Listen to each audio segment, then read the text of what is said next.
नमस्कार दोस्तों, स्वागत है आपका हमारे चैनल गुनाह या साजिश में। आज जो घटना मैं आपके सामने लेकर आई हूँ वो साल 2011 से है।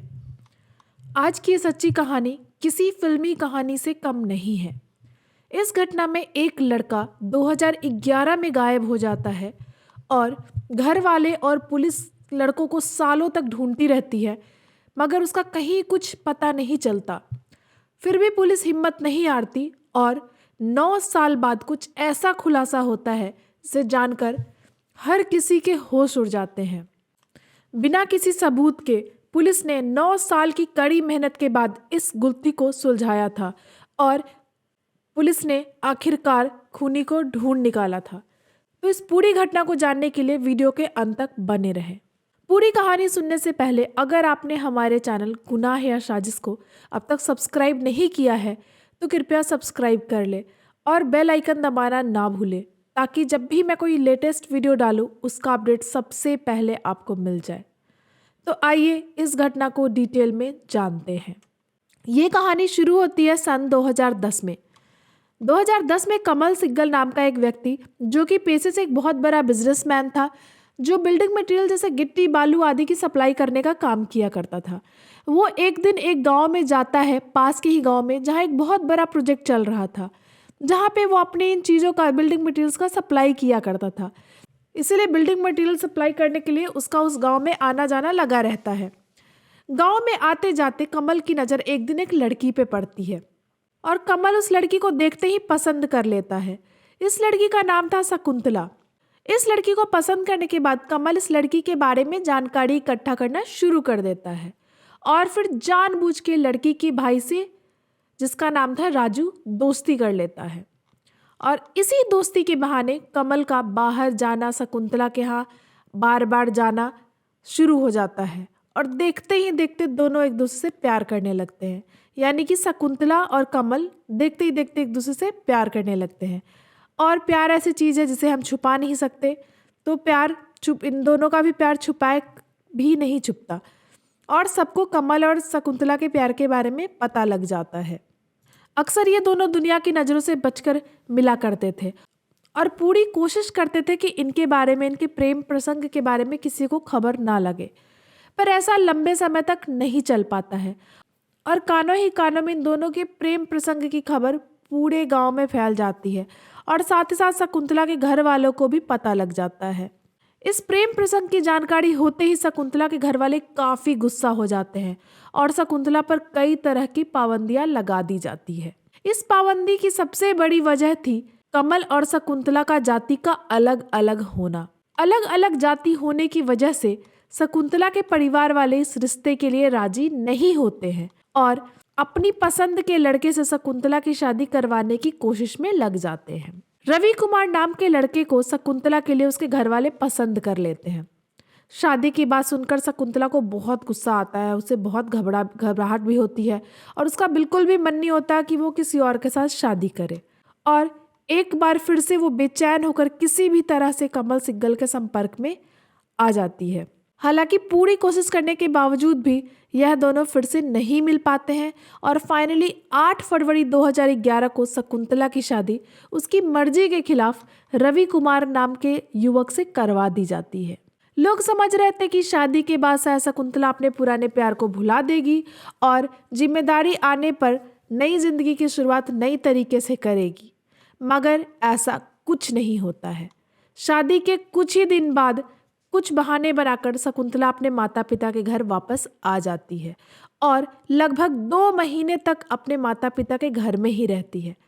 हालांकि घर वालों के बार बार समझाने बुझाने के बाद एक बार फिर से शकुंतला अपने पति के घर जाने को तैयार हो जाती है और पति के घर चली जाती है और ज़िंदगी की शुरुआत नई तरीके से करने की कोशिश में लग जाती है। दुनिया की नज़रों में अब सब कुछ नॉर्मल चल रहा था, सब कुछ अच्छा चल रहा था। जिसके साथ जीने की कस्में खाई थी शकुंतला, इसके साथ अपना जीवन बिता रही थी, मगर इन दोनों का साथ लंबे समय तक नहीं रह पाया, क्योंकि 22 मार्च 2011 को शकुंतला के पति रवि कुमार का अचानक से रहस्यमय तरीके से वो गायब हो जाता है। दरअसल शादी के लगभग 2 हफ्ते अपने माता पिता के घर रहने के बाद शकुंतला अपने पति के पास वापस आ जाती है। वहीं रहने लगती है अपने पति के साथ। कुछ हफ्ते रहने के बाद 22 मार्च को शकुंतला अपने पति के साथ दिल्ली में ही रहने वाली अपनी बहन के यहाँ जाने का प्लान बनाती है। 22 मार्च 2011 को दोनों पति पत्नी साथ में निकलते हैं, मगर घर वापस अकेले शकुंतला आती है। घर पर आते ही वो अपने पति रवि के बारे में लोगों से पूछती है। जैसे जैसे समय बीतता है हंगामा बढ़ता चला जाता है और लोग रवि कुमार को खोजने में लग जाते हैं, पर लाख कोशिश करने के बावजूद रवि का कहीं अता पता नहीं चलता। थक हार के 23 मार्च यानी रवि के गायब होने के अगले दिन रवि के पिता थाने में जाकर अपने बेटे की गायब होने की शिकायत लिखवाते हैं। पुलिस भी अब रवि कुमार की तलाश में लग जाती है, मगर कहीं भी रवि कुमार का अता पता नहीं चल पाता है। पूछताछ की शुरुआत शकुंतला से होती है, क्योंकि अंतिम समय में शकुंतला ही रवि कुमार के साथ होती है जब रवि कुमार गायब हुआ था। घटना वाले दिन के घटनाक्रमों के बारे में पुलिस शकुंतला से पूछताछ करना शुरू करती है। तो शकुंतला पुलिस को बताती है कि हम दोनों मिलकर अपने रिश्तेदार के यहाँ जा रहे थे। तभी रास्ते में एक जगह रवि ने गाड़ी रुकवाया और मुझसे कहा कि मैं किसी से मिलकर बस 5 मिनट में आता हूँ। शकुंतला के मुताबिक रवि 5 मिनट बोलकर गया था, मगर काफ़ी देर उसी जगह पर इंतजार करने के बाद जब वो वापस नहीं आया तो शकुंतला वापस घर आ जाती है। पुलिस इस पूछताछ से मिली जानकारी के आधार पर अपनी जांच आगे बढ़ाती है और रवि कुमार के तलाश में लग जाती है, मगर रवि कुमार का कहीं अता पता नहीं चलता। जब पुलिस की जांच को लगभग 1 महीना बीत जाता है और पुलिस खाली हाथ ही रहती है, उसे कुछ नहीं पता चलता, तो रवि कुमार के पिता एक बार फिर से थाने जाकर अपने बेटे का अपहरण का मामला फिर से दर्ज कराते हैं, पुलिस पे फिर से दबाव डालते हैं। अब पुलिस रवि के मामले को अपहरण के एंगल से जांच करना शुरू करती है, मगर इसमें भी पुलिस को कोई कामयाबी हाथ नहीं लगती। रवि के माता पिता पुलिस की जांच शैली पर सवाल उठाते हैं, पुलिस के प्रति अपनी नाराजगी जताते हैं। इस कारण जिला पुलिस की टीम इस मामले को जांच छानबीन कर रही पुलिस की क्राइम ब्रांच को सपुर्द कर देती है। क्राइम ब्रांच मामले को अपने हाथ में लेते ही जांच को तेजी से आगे बढ़ाती है और एक के बाद शक के दायरे में जो लोग आते हैं सबसे पूछताछ करना वो शुरू कर देती है। शकुंतला तथा उसके भाई राजू से भी इस मामले में फिर से पूछताछ की जाती है। क्राइम ब्रांच की पूछताछ में शकुंतला के बयानों में विरोधाभास नजर आने लगता है। शकुंतला थोड़ी चिढ़ जाती है, वो ठीक से जवाब नहीं देती, वो जवाब देने से मना करती है। इस कारण पुलिस की शक शकुंतला की तरफ बढ़ने लगता है। इसी पूछताछ में पुलिस के सामने कमल सिंघल नाम के व्यक्ति का खुलासा भी होता है। पुलिस कमल सिंघल को भी हिरासत में लेकर पूछताछ शुरू करती है। पुलिस के द्वारा शकुंतला पे और कमल सिंघल पे शक होने के वजह से और इनके बयानों में कुछ क्लियर ना होने की वजह से पुलिस कमल सिंघल और शकुंतला का पॉलीग्राफ टेस्ट कराने का फैसला करती है। लंबी कानूनी कार्रवाई के बाद फाइनली इन दोनों का पॉलीग्राफ टेस्ट भी करवा दिया जाता है, मगर पॉलीग्राफ टेस्ट से भी पुलिस के हाथ कुछ नहीं लगता, कुछ भी संदिग्ध नहीं मिलता। लगातार बयानों में ये बदलाव कर रहे थे। इन बदलावों की वजह से पुलिस को शक होने लगा कि रवि कुमार के गायब होने के पीछे हो ना हो शकुंतला और कमल सिंघल का हाथ है। मगर पुलिस के पास ना तो रवि था, ना ही रवि को गायब करने का इनके पास कुछ सबूत था, तो ना ही सबूत था, ना ही कोई गवाह था। कुल मिलाकर पुलिस अब तक अंधेरे में ही तीर चला रही थी। इस कारण पुलिस शक होने के बावजूद शकुंतला और कमल सिंघल पर कोई कार्रवाई नहीं कर पाती और ये लोग अपनी जिंदगी जीते रहते हैं। समय बीत जाता है और रवि कुमार की कहानी का कोई अता पता नहीं चलता। जब क्राइम ब्रांच भी कुछ नहीं कर पाती है तो थक हार के 2017 में रवि कुमार के पिता एक बार फिर से अपने बेटे से जुड़े मामले को अदालत में अपील करते हैं। इस कारण पुलिस पे दबाव बढ़ता है। अब पुलिस शक के दायरे में आए शकुंतला और रवि कुमार का ब्रेन मैपिंग टेस्ट कराने का फैसला करती है। अब पुलिस दोनों का, शकुंतला और कमल सिंघल का ब्रेन मैपिंग का टेस्ट कराने का फैसला करती है। दोनों पहले ब्रेन मैपिंग के टेस्ट करने से इनकार कर देते हैं, मगर पूरी कानूनी कार्रवाई के बाद दोनों को कानून का फैसला मानना पड़ता है और 2017 में शकुंतला और उसके भाई राजू तथा कमल सिंघल का ब्रेन मैपिंग टेस्ट किया जाता है। ब्रेन मैपिंग टेस्ट में जो खुलासा हुआ वो बेहद चौंकाने वाला था। राजू तो इस ब्रेन मैपिंग टेस्ट में बेगुनाह साबित होता है, मगर कमल कई ऐसी बातें करता है जिससे शक सीधे आकर उस पर टिक जाता है। दरअसल में ब्रेन मैपिंग टेस्ट के दौरान कमल सिग्गल खुलासा करता है कि जब शकुंतला के घर वाले शकुंतला की शादी कमल से करवाने से इनकार कर रहे थे, तो कमल शकुंतला को आइडिया देता है कि तुम शादी कर लो, मगर अपने पति के साथ कभी भी शारीरिक संबंध मत बनाना, फिर हम मौका मिलते ही तुमसे शादी कर लेंगे। इस टेस्ट के दौरान कमल दावा करता है कि उसने ही रवि कुमार को ठिकाने लगाया है। पुलिस को ब्रेन मैपिंग टेस्ट में बड़ी कामयाबी मिल चुकी थी, बस अब इंतजार था बड़े सबूत का। केवल ब्रेन मैपिंग टेस्ट के आधार पे पुलिस कमल सिंह या शकुंतला को गिरफ्तार नहीं कर सकते थे, इसलिए इन दोनों को जांच के बाद छोड़ दिया जाता है। मगर पुलिस द्वारा शहर में ही रहने की हिदायत दी जाती है। मगर अगले ही दिन कमल और शकुंतला शहर से गायब हो जाते हैं और पुलिस वालों का शक यकीन में बदल जाता है कि ब्रेन मैपिंग टेस्ट के दौरान इन लोगों ने जो दावा किया है उसमें कुछ ना कुछ सच्चाई है, तभी ये लोग भाग गए हैं। पुलिस वाले शकुंतला और कमल को खोजना शुरू कर देते हैं, मगर कई दिनों की खोजबीन के बावजूद इन दोनों का कुछ अता पता नहीं चलता। यहाँ तक कि महीने बीत जाते हैं, मगर शकुंतला और कमल की कहानी में कोई अता पता नहीं चलता। कुछ नहीं पता चलता कि ये दोनों गायब होकर कहाँ छुप के बैठे हैं। पुलिस फिर एक अनाउंस करती है कि जो व्यक्ति शकुंतला की खबर लाके देगा उसे 5 लाख का इनाम दिया जाएगा। मगर इसके बावजूद भी 1 साल से अधिक निकल जाता है और शकुंतला का कहीं अता पता नहीं चलता। समय बीतते हुए 2019 आ जाता है। इसी बीच 27 दिसंबर 2019 को पुलिस का एक खबर लाता है कि शकुंतला को शालीमार कॉलोनी अलवर राजस्थान में देखा गया है। क्योंकि शकुंतला पिछले 2 सालों से पुलिस को चकमा देने में कामयाब रही थी, इसीलिए पुलिस वाले इस बार बिना किसी गलती के इसको पकड़ना चाहते थे।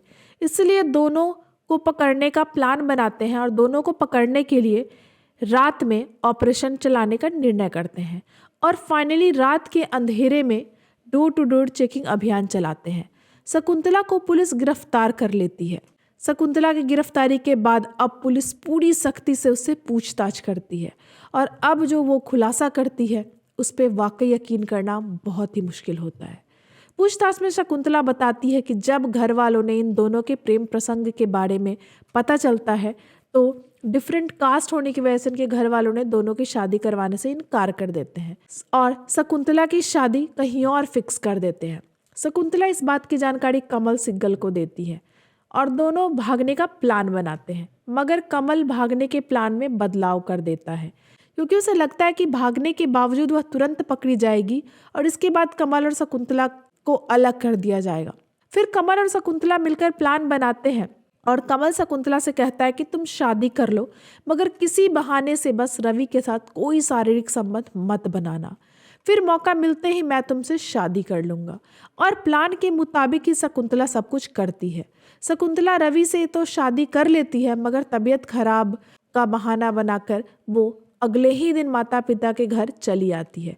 2 हफ्ते तक यहाँ रहती है। फिर माता पिता को समझाने के बाद वो जब वापस जाती है तो रवि के घर जाती तो है, मगर वो जाके रवि से कहती है कि मैंने केवल शादी के लिए कुछ मन्नत मांगी है और प्रण किया है कि मन्नत पूरे होने तक हम दोनों कोई शारीरिक संबंध नहीं बनाएंगे। रवि ऐसा करने के लिए तैयार हो जाता है। अब शकुंतला कमल के साथ मिलकर रवि से छुटकारा पाने का प्लान बनाने लगती है।